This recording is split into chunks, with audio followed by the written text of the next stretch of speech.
Hey, what's happening, everybody? It's your old pal, Mr. Butter, coming back at you.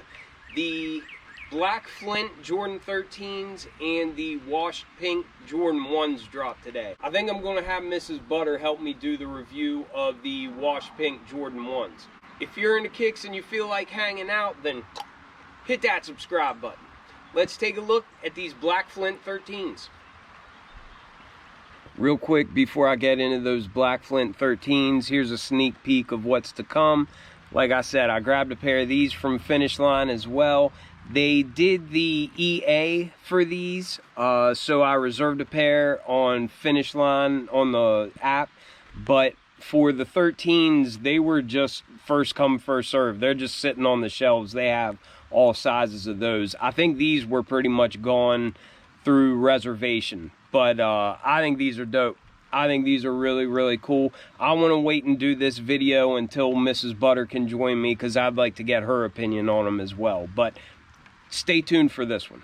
I always underestimate the rain. It's raining harder than what I thought it was, but I like doing these reviews outside, and I'm so pumped that the weather's getting nicer, so we'll just stick it out and try to get through it before we get drenched. But we've got a standard Jordan 13 box. It's got the red Jumpman. They didn't really color coordinate these, although I think the colors on here are just black and university red.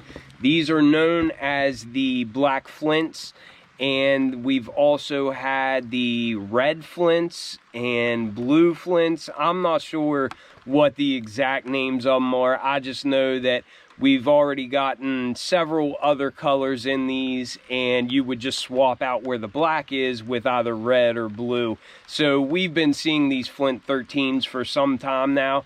I think they're all dope, but this one might be my favorite. The tag reads Air Jordan 13 Retro, and like I said, the colors are black, university red. I got a size 10.5.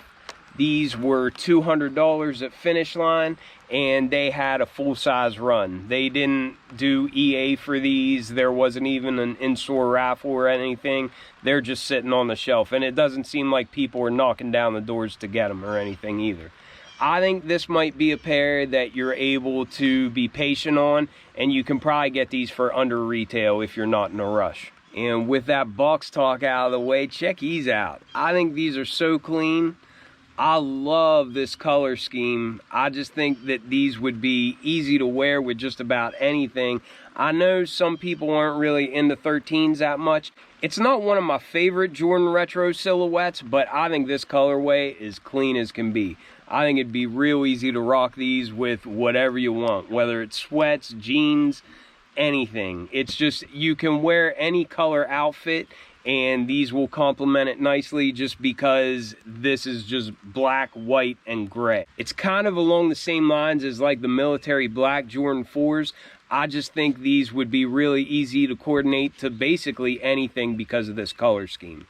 Starting with the outsole, I think I mention this every time I review a 13, but it was inspired by the Black Panther.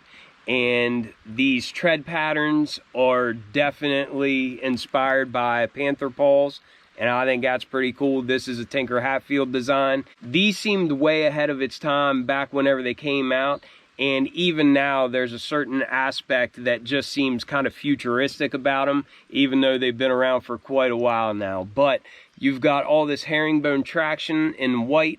In between that, you've got the Flint gray. And on the perimeter, we've got a nice black color. So just like the upper of the shoe, these colors all go together really well. It's a classic looking outsole, and we've got the carbon fiber plate going down the middle. Really, really cool looking. I also like these Jordan accents that we have in red. As we come up to the midsole, you can see that we've got some white rubber. And also, one of the things I've always liked about the 13s is the way this felt material kind of merges from the upper to the midsole material as well. And you can see all those little marks on there. I can assure you this pair looked really, really clean. There's no glue or anything like that. All these little droplets are just a result of the rain. So I don't know, maybe I should have waited until it was dry out, but I like to get these reviews out as soon as possible. These will all dry, it'll be forgiving. It's not like a real fragile suede or anything. Once this dries, you won't see all these little spots on there.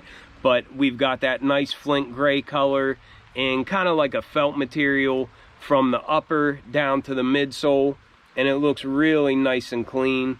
Like I said, there's no issues with glue going from the midsole to the upper, and a lot of times that's an issue that we have with Jordan 13s. Moving up to the front of the shoe here in the toe box area, we've got a white leather. It probably is a little bit on the synthetic side. It does have a little bit of a tumbled effect, but sometimes they like overdo that. On this one, I think it's done just right. It doesn't look like it's way too extreme or anything. You also get a good look at that on the tongue as well. And I really like that texture that we have on the white leather. It seems decent. Maybe it's not as synthetic as what it usually is, but typically on Jordan 13s, the leather isn't anything to write home about. But I like this bright white leather. We have it on the toe box, and then we also get it on the tongue.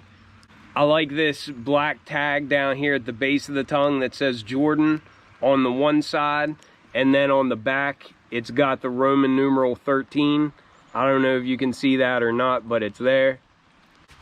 We've got these classic overlays up here on the upper, and it's a black color, which I'm a big fan of. I just think that's such a classic 13 look. And all these little dimples are said to be inspired by Panther's whiskers, so I think that's pretty cool.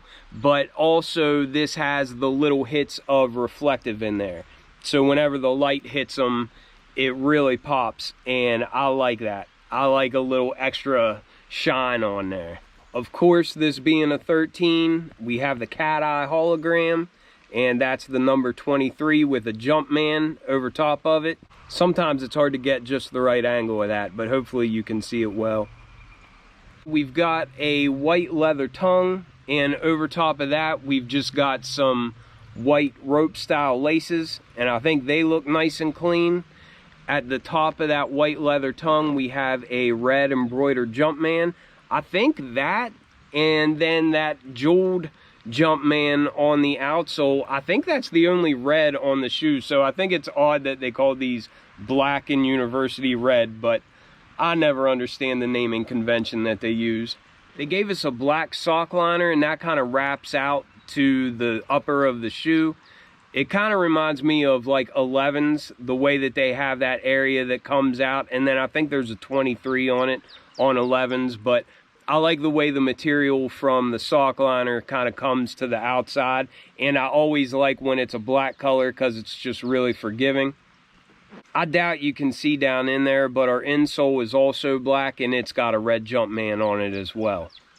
That was a pretty quick look at these. I am actually drenched. I didn't think it was raining that hard, but hopefully through all the raindrops you were able to get a good look at them. I apologize. I didn't know that it was this wet out here. I think it's a real clean looking pair of kicks. I think this is one to get for the rotation. I wouldn't buy these thinking like, oh, I'm going to make money off of these.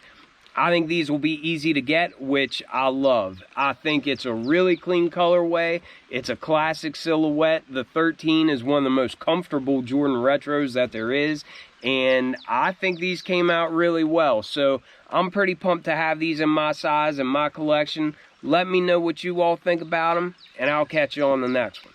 I'm out.